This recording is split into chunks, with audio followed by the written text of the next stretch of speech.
I'm Darren Dangerous Malfi, and you're on the road with Dr. Brian. Huzzah! I'm here, I'm there, I'm everywhere.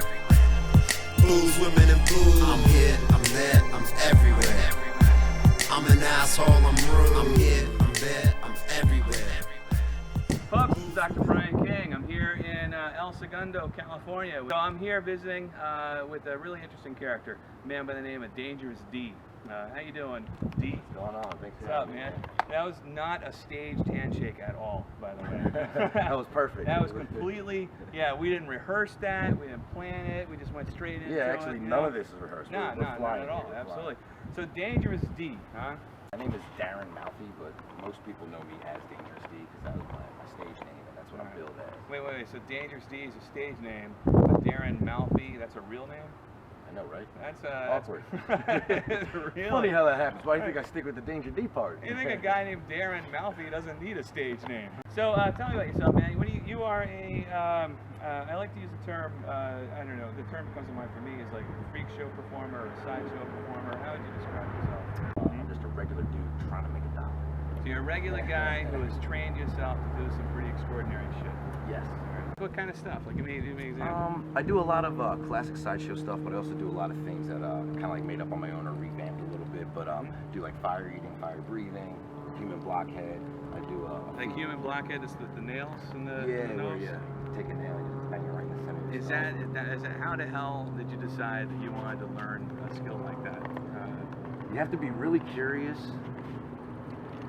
kind of stupid, a little crazy, and beer always helps. So I'm guessing you didn't go to college. No. Actually, I did, believe it or not. I do have a business degree from the University of Baltimore, but it really hasn't gotten me too far yet. Yeah, well, stay in school, kid. I would imagine it's going to be tough when you're hammering nails in your nose to hang out at the water cooler and turn in spreadsheets. Yeah, at least I can go home and look at that piece of paper, though, right? That's right. You can always use the nail in your nose to hang the spreadsheet. There's a lot of the things that I do. You got to practice. You got to rehearse. You got to know what's going on. You have to know about anatomy and things like that. But some of the stuff I do is just pain-proof stuff that just hurts like hell, and you just do it because one, people love to see other people in pain, and if you're having fun right along with them, it makes it for a great time. Oh, well, cool. So like what would be an example of that? Like sometimes people in the audience help me out and they get to hit me with a stun gun. Okay. All right, do it, brother. Sink it. Oh my God! Oh shit! I'm so sorry. Holy fuck! Industrial rubber band, we snap it on my face. You just pull that back. I'm gonna place this on my neck. Okay. And when I say ready, you just let go. You're kidding. No, I'm dead serious. I'm gonna put this right on my neck so you can see this is 100% real. All right. And I'm gonna stretch it just a little bit further for the viewers. Holy crap! This is a I real. gotta get a real goddamn job. All right, whenever you're ready. Are you serious? Yes. You're serious? Go. Oh. Now I felt that all the way down to my toes. the rubber band and the stun gun and all those, and those aren't things that you necessarily have a high tolerance for pain for or any special trick to No, it. You just.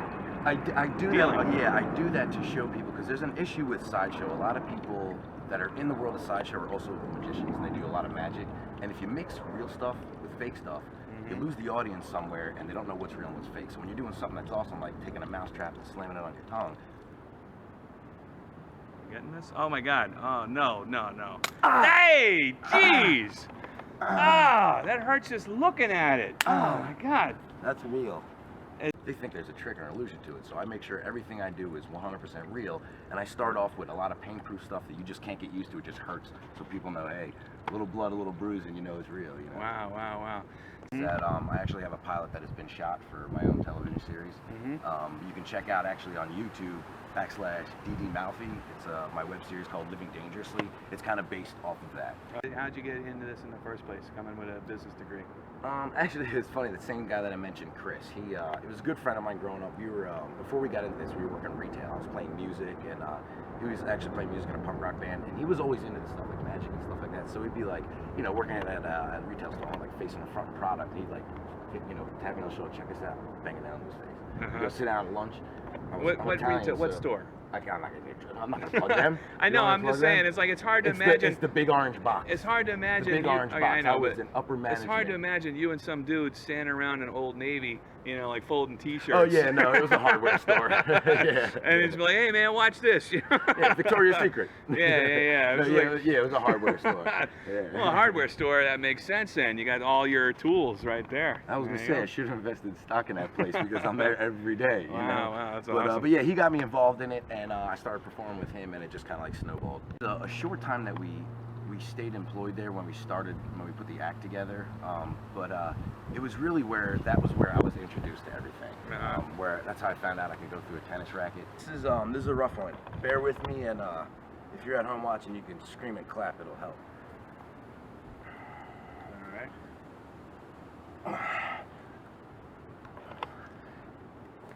Oh man, head and arms. Oh my God, what the?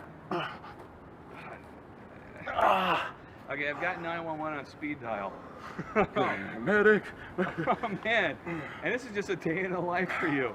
Yeah, you know, it's the third time I've done it today. It's not even dinner time. Oh my God! The worst part though is the fact that you nipples, the fact that you cleared your head and arms all at once is pretty impressive to me. Because that's it's tight. We're gonna make it happen though. Oh God! Oh. You gotta be careful. I lose them every once in a while. They go shooting off. Oh man, it's a good show you. Lucky audience member gets a souvenir. Oh. Now, do you train your waist at all with corsets or anything like that? I don't train, but I do another feat called the human hourglass, where I constrict my torso. So I do have a little bit of play in there, even though it doesn't look like. Right.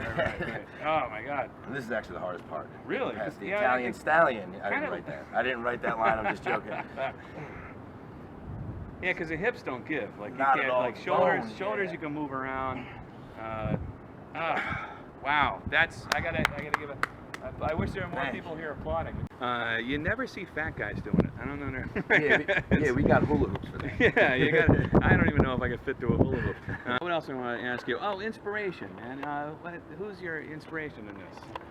I was gonna say there's really two people that are in the world besides my buddy Chris, who introduced me, and he's kind of like I'm like his biggest fan. Besides him, Todd Robbins and Jim Rose are two real heavy hitters that are kind of like two ends of the spectrum in the industry, and they're two guys that everything they touch and everything they do, I follow, watch, and pay attention to, because not only are they great performers, they're really awesome people, just brilliant, they're real smart at what they do, and so those are like, you know what I mean, that's the mecca. Now you have a history in music, now you're doing this, and you were talking to me earlier about you've got some gigs coming up where you're going to be touring with some high profile bands. You might mention that? Yeah, actually there's a lot of heavy hitters on this tour. It's called the Greatest American Nightmare Tour, and it's headed by Rob Zombie, Powerman 5000, Angel WK. I mean, there's a million bands that are going to be on this, and it's actually a West Coast tour. We're going to be doing like 15 different shows around, like we're I guess it's the Pomona Fairplex area.